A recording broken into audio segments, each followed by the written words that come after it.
আসসালামু আলাইকুম এসএসসি 26-এর শিক্ষার্থীরা, আমি তোমাদের তানভীর ভাইয়া। পড়াশোনা করছি ঢাকা বিশ্ববিদ্যালয়, এছাড়া এসিএস ফিউচার স্কুলে। তোমরা আমার ক্লাস করেছো। এখন আমাদের আলোচনার বিষয় হচ্ছে কিভাবে এই যে কয়েকদিন সময় আছে, হ্যাঁ 3 সপ্তাহের মতো আমাদের সময় আছে, এই সময়টার মধ্যে বাংলা দ্বিতীয় পত্রের সিলেবাস কিভাবে শেষ করা যায়। অনেকে আছো যাদের প্রস্তুতি দুর্বল, তারা আগে বই খুলেও দেখোনি, তারা টেনশনে আছো এটা নিয়ে। কারণ তোমরা জানো যে ওভারঅল বাংলা এ+ পাওয়ার জন্য বাংলা দ্বিতীয় পত্রে ভালো করাটা খুবই গুরুত্বপূর্ণ।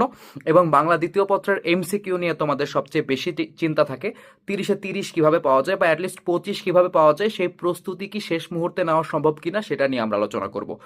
প্রথম কথা, 1 নম্বর কথা, সেটা হচ্ছে তোমার নিয়ত থাকতে হবে।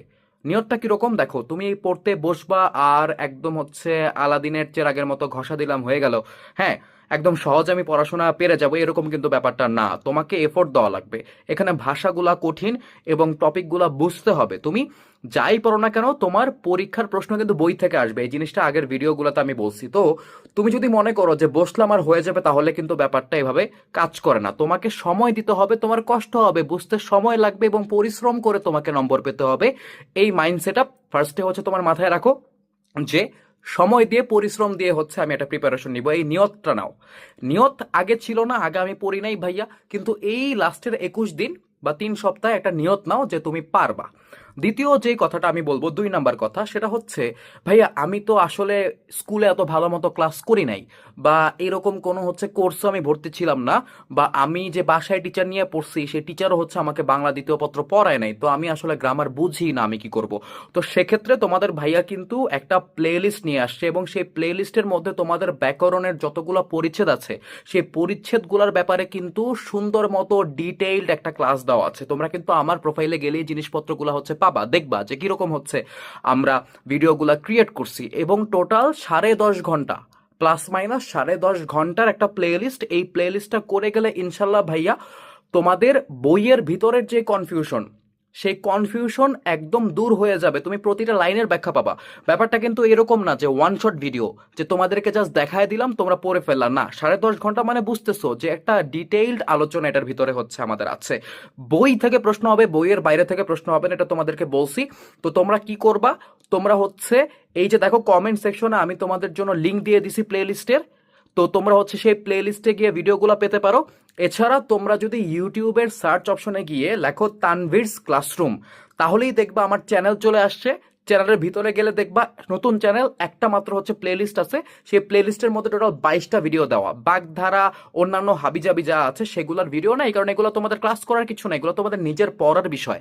তো তোমাদের ক্লাসের যে প্রেশারটা, যে ভাই আমি পারবো কিনা বা আমি বুঝতে পারবো কিনা, সেই ব্যাপারটার কিন্তু একদম সলিউশনটা আমি রেডি করছি ভাই। ঈদের আগে 10.5 ঘন্টা রেকর্ডিং মানে বোঝো আরো বেশি সময় দেওয়া লাগে। তো তোমাদের জন্য জাস্ট একটা ফ্রি প্লেলিস্ট দিয়ে দিলাম। এর থেকে বেটার আসলে তোমাদের জন্য আমার কিছু করার ছিল না, আমি সর্বোচ্চ দিয়ে দিয়েছি এই প্লে লিস্টের মধ্যে। এবং আমি একাডেমিক প্রোগ্রামের ক্লাস বলো, এফআরবির ক্লাস বলো, সেখানে আমি যেরকম ভাবে পড়াই এরকম ভাবে বা এর থেকে ভালো ওয়েতে হচ্ছে আমি পড়ানোর চেষ্টা করেছি। কারণ দেখো, শুধুমাত্র যে ভর্তি হবে, যার কাছ থেকে টাকা আসবে, তারা শিক্ষার্থী না। শিক্ষার্থী সবাই, বাংলাদেশে যারা আছে সবার ওই সক্ষমতা নাই কোর্স কিনে কিনে হচ্ছে ক্লাস করবে। সো তোমরা যাবা প্লে লিস্টের ভিতরে, সুন্দর মতো ক্লাসগুলা করে ফেলবা। এবং তুমি একটা ক্লাস করবা, সবচেয়ে ভালো হয় ক্লাস করবা, তারপরে হচ্ছে টপিকটা পড়ে ফেলো, বা টপিকটা একবার রিডিং পড়ে, ছোট ছোট পরিচ্ছেদ কিন্তু বড় না, কিন্তু বেশি একটা, ঠিক আছে, একটু তোমার হচ্ছে 10-15 মিনিটের রিডিং পড়ে তারপরে ক্লাসটা করলে দেখবা হচ্ছে কনসেপ্টটা ইজি হয়ে গেছে, কোনো কিছু বাকি থাকবে না। 3 নম্বর হচ্ছে ভাইয়া যে টার্গেটটা আসলে আমরা কি নিব। দেখো, 3 নম্বর কথাই হচ্ছে টার্গেট ছাড়া কখনো পড়াশোনা হয় না। তুমি জাস্ট হচ্ছে পড়াশোনা শুরু করে দিলা, তোমার হয়ে গেল, এরকম নয়। যে আলাদিনের চেরাগের মতো কিন্তু হবে না, তোমাকে টার্গেট নিয়ে পড়তে হবে। এখন টার্গেটটা আমি কিভাবে সেট করতে পারি, দেখো তোমাদেরকে যদি আমি ডিটেইলে বলে দিই, টোটাল 10-12 দিনের একটা প্ল্যান তোমাদেরকে বলবো। এটা তোমাদেরকে কিন্তু অবশ্যই ফলো করতে হবে। এটা ফলো না করতে পারলে বাংলা দ্বিতীয় পত্র তোমার পরীক্ষার আগে রাতে পড়তে পারবা না, তোমার মাথায় ওটা কোলাবে না, ঠিক আছে। যেমন দেখো, তোমাদের আছে হচ্ছে পরিচ্ছেদ 5 দিয়ে হচ্ছে শুরু, আমার সামনে আছে। তো পরিচ্ছেদ 5 হচ্ছে একদম প্রথমটা। তো তুমি কি করবা, প্রথম দিন বেশি প্রেশার নিবা না, ঠিক আছে। প্রথম দিন তুমি শুধুমাত্র পরিচ্ছেদ 5টা করবা, পরিচ্ছেদ 5 পড়বা, ক্লাস করবা। তারপরে হচ্ছে তোমার বইয়ের টপিকগুলোর সাথে মিলায় সুন্দর মতো জিনিসটা বুঝে নিবা। এটা গেল একদিন। দ্বিতীয় দিন পরিচ্ছেদ 5 যেটা ধ্বনীয় বর্ণ আছে গেল। দ্বিতীয় দিন হচ্ছে তোমার পরিচ্ছেদ 6 আর 7টা হচ্ছে তুমি ক্লিয়ার করবা। 2 নম্বর দিন পরিচ্ছেদ 6 আর 7, ব্যঞ্জন ধ্বনি আর স্বরধ্বনি। 6-এ স্বরধ্বনি আর হচ্ছে 7-এ ব্যঞ্জন ধ্বনি, এই দুইটা জিনিস হচ্ছে তুমি ক্লিয়ার করে ফেলবা, বুঝছো। তারপরের দিন তুমি যাবা হচ্ছে পরিচ্ছেদ 8 আর 9, বর্ণের উচ্চারণ, শব্দ ও পদের গঠন।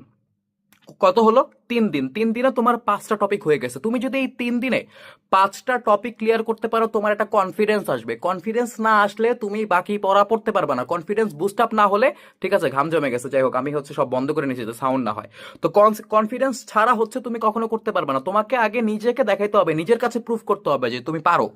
তো তুমি যখন হচ্ছে এই 5টা করে ফেলবা, তোমার কনফিডেন্সটা কিন্তু চলে আসছে। তারপরে দেখো এই জায়গাতে তুমি 4 নাম্বার দিনে পরিচ্ছেদ 10 এবং 11 খুবই সহজ। পরিচ্ছেদ 10 উপসর্গ, 11 হচ্ছে প্রত্যয়, এই দুইটা খুবই সহজ। ক্লাসগুলোও ছোট ছোট, তোমরা প্লে লিস্টে গেলেই বুঝবা। তোমাদের কিন্তু 7টা পরিচ্ছেদ হয়ে গেছে 4 দিনে। 5 নাম্বার দিনে শুধুমাত্র সমাসের জন্য রাখবা। পরিচ্ছেদ 12টা বড়, তুমি 5 নাম্বার দিনে শুধুমাত্র সমাস শেষ করবা। ওকে, চলে আসো তোমার 6 নাম্বার দিনে। এরপরে আছে পরিচ্ছেদ 17, ঠিক আছে, শব্দের শ্রেণী বিভাগ। এটার জন্য আলাদা একদিন রাখবা। ওকে, এটা হচ্ছে তোমার কয় নাম্বার দিন? আমাদের কিন্তু 6 নাম্বার দিনে হচ্ছে আমরা চলে আসছি, তাই না? তো আমাদের প্রথম দিনে আমরা পরিচ্ছেদ 5 শেষ করলাম, দ্বিতীয় দিনে 6-7, তৃতীয় দিনে হচ্ছে তোমার মানে তোমার দ্বিতীয় দিনে হচ্ছে তোমার 6-7, তৃতীয় দিনে হচ্ছে 8-9, আর চতুর্থ দিনে হচ্ছে 10-11, পঞ্চম দিনে হচ্ছে কি পরিচ্ছেদ 12। 6 নাম্বার দিনে আমরা হচ্ছে পরিচ্ছেদ 17টা টার্গেট করব। 6 নাম্বার দিনে পরিচ্ছেদ 17, এটা বড়, এখানে মনে রাখার অনেক কিছু আছে। দেখবা আমি হচ্ছে ছন্দ মিলিয়ে মিলিয়ে তোমাদেরকে বিভিন্ন শব্দ মনে রাখার টেকনিক শিখিয়েছি ক্লাসের মধ্যে। ওকে, ছন্দ মিলিয়ে মিলিয়ে কিরকম দেখবা হচ্ছে আমি পর্তুগিজ শব্দতে রোনালদোর এক্সাম্পল দিয়ে নিয়ে আসছি, ঠিক আছে। তারপরে হচ্ছে তোমার ফার্সি শব্দতে তোমাদের মনে করো যে তোষকের এক্সাম্পল নিয়ে আসছি। এরকম তোমাদের ইজি করে দিয়েছে জিনিসপত্রগুলো। 6 নাম্বার দিন হয়ে গেল, এটা বড়, এখানে আর কিছু আমরা রাখবো না। 7 নাম্বার দিনে আমরা যে কাজটা করব, আমাদের পরিচ্ছেদ 18 খেয়াল করো। পরিচ্ছেদ 18তে বিশেষ্য আছে, 19-এ সর্বনাম আছে, আর হচ্ছে 20-এ আছে হচ্ছে তোমার বিশেষণ। এই তিনটা খুবই শর্ট এবং ছোট ছোট টপিক। 7 নাম্বার দিনে আমরা হচ্ছে 18, 19, 20 শেষ করবো। ওকে, মাথায় রেখো।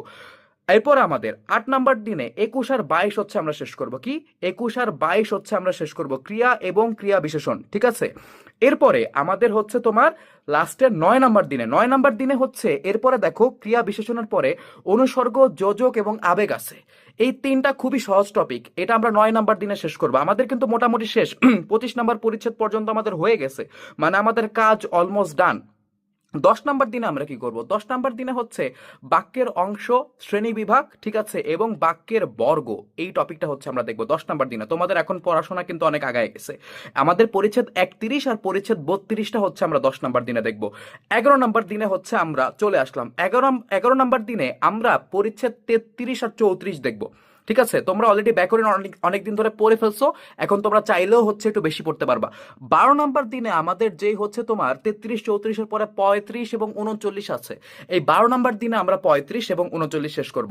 এখন 12-র পরে যে বাকি 3 দিন, 15 দিনে একটা প্ল্যান যদি আমরা নেই, বাকি 3 দিনে আমরা হচ্ছে এই যে বাগধারা, তোমার সমার্থক শব্দ, এই যে যেই পার্টগুলো আছে মুখস্থ পার্ট যেটা, সেগুলো হচ্ছে আমরা পড়ে ফেলবো। এবং এই 15 দিনে কিন্তু তোমার বেসিক পড়াশোনাটা হয়ে যাবে, ঠিক আছে। এখন 15 দিন শুধুমাত্র কি ভাইয়া বই পড়বো, সারাদিন কি এগুলো পড়বো? না, সারাদিন পড়বা না। তুমি 1 থেকে 2 ঘন্টা সময় রাখবা, তোমার বাংলার প্রিপারেশন নেওয়া লাগবে। তোমার বাংলাতে 200 নম্বর, তাই না? তুমি আরো জিনিসপত্র পড়বা। তো তোমার 15 দিনে কিন্তু বাংলা ব্যাকরণের সবকিছু পড়া হয়ে গেছে। কি পড়া হয়ে গেছে? বাংলা ব্যাকরণের সবকিছু পড়া হয়ে গেছে। এখন আসো আমাদের আর কি করতে হবে। এরপর তুমি চলে যাবা, তুমি যে কোয়েশ্চেন ব্যাংকটা কিনছো না বাজার থেকে, ঠিক আছে, যেটাই কিনো না কেন, তোমার সেই জায়গাতে দেখবা অনেক প্রশ্ন আছে। দেখ, সবসময় মনে রাখবা শুধুমাত্র পড়লে হয় না। পরীক্ষায় কিন্তু তোমাকে জিজ্ঞাসা করবে না তুমি কি পড়ছো, পরীক্ষায় তোমাকে কোয়েশ্চেন জিজ্ঞেস করবে, ঠিক আছে। বইয়ের উদাহরণে অনুশীলনীতে যেই প্রশ্নগুলো দেওয়া আছে সেই প্রশ্নগুলো অলরেডি দেখবা তোমার পরীক্ষায় কমন চলে আসে, বিশ্বাস করো, ঠিক আছে। দ্বিতীয়ত হচ্ছে তোমাদের যে কোয়েশ্চেন ব্যাংক আছে, কোয়েশ্চেন ব্যাংকে তোমরা নিজেদের প্র্যাকটিসের জন্য বিগত বোর্ডের প্রশ্নগুলা, এটা কিন্তু 4 নাম্বার কাজ, ঠিক আছে। প্রথম কাজ নিয়ত নেওয়া, দ্বিতীয় কাজ হচ্ছে প্লেলিস্ট থেকে ভিডিও দেখা, 3 নাম্বার কাজ হচ্ছে কি, 3 নাম্বার কাজ হচ্ছে টার্গেট নিয়ে পড়া। টার্গেট ছাড়া হবে না। 15 দিনে টার্গেট করো, একদিন মিস গেলে দেখবা তোমার পুরো ফ্লো ভেঙে গেছে। 15 দিনে একটা চ্যালেঞ্জ নাও, পড়াশোনা করো এই কয়েকদিন, দেখবা পড়াশোনার অভ্যাস, ফ্লো আসলে কনফিডেন্স বাড়বে, পরীক্ষা ভালো হবে, বাপ মা খুশি হবে, মন ভালো থাকবে, শরীর ভালো থাকবে, সবই ভালো থাকবে। তো 4 নাম্বারে হচ্ছে কোয়েশ্চেন ব্যাংক থেকে প্র্যাকটিস করা। কোয়েশ্চেন প্র্যাকটিস করতে হবে, তুমি বোর্ড কোয়েশ্চেন, স্কুলের কোয়েশ্চেন এগুলা প্র্যাকটিস করো, তোমার কনফিডেন্স বাড়বে। তোমার কোয়েশ্চেনগুলা দেখবা হচ্ছে তোমার ওটা মনে পড়তেছে, কারণ তুমি এতদিন টানা পড়ে গেছো। ধরা মানে এমন হতে পারে যে তুমি পরিচ্ছেদ 25 পড়তেছো, 12 ভুলে গেছো, দেখবে এই জিনিসপত্রগুলো একটু রিফ্রেশ হচ্ছে। লাস্টলি সবচেয়ে ইম্পর্টেন্ট ভাইয়া, তোমাকে রিভিশনের জন্য সময় রাখতে হবে। রিভিশনের জন্য সময় না রাখলে কিচ্ছু হবে না। তুমি ধরো 1 ঘন্টা ধরে একটা পরিচ্ছেদ পড়ছো, এটা রিভিশন দিতে তুমি সময় রাখবা 15 মিনিট। তো এই রিভিশনটা কখন দিব? পরীক্ষার আগে রাতে না, পরীক্ষার আগে রাতে রিভিশন দিবা না, অ্যাটলিস্ট পরীক্ষার একদিন আগে যাতে তোমার রিভিশন কমপ্লিট হয়ে যায়, এই জিনিসটা ভালো মতো মনে রাখো। সো যদি সামারাইজ করি, নিয়ত নাও যে তুমি পারবা। দ্বিতীয়ত হচ্ছে যদি তোমার বোঝা না থাকে টপিকগুলো, তুমি প্লেলিস্ট থেকে হচ্ছে বুঝে আসো। 3 নাম্বার হচ্ছে তুমি এই জায়গা থেকে হচ্ছে একটা টার্গেট নিয়ে পড়ো, তাহলে তোমার একদম সময় মতো জিনিসটা ফিক্স হবে, সময় মতো শেষ হবে। 4 নাম্বার হচ্ছে তুমি কোয়েশ্চেন ব্যাংক থেকে বা হচ্ছে টেস্ট পেপার থেকে কোয়েশ্চেন সলভ করো, প্র্যাকটিস করো, লাস্টে হচ্ছে রিভাইজ দাও, শেষ।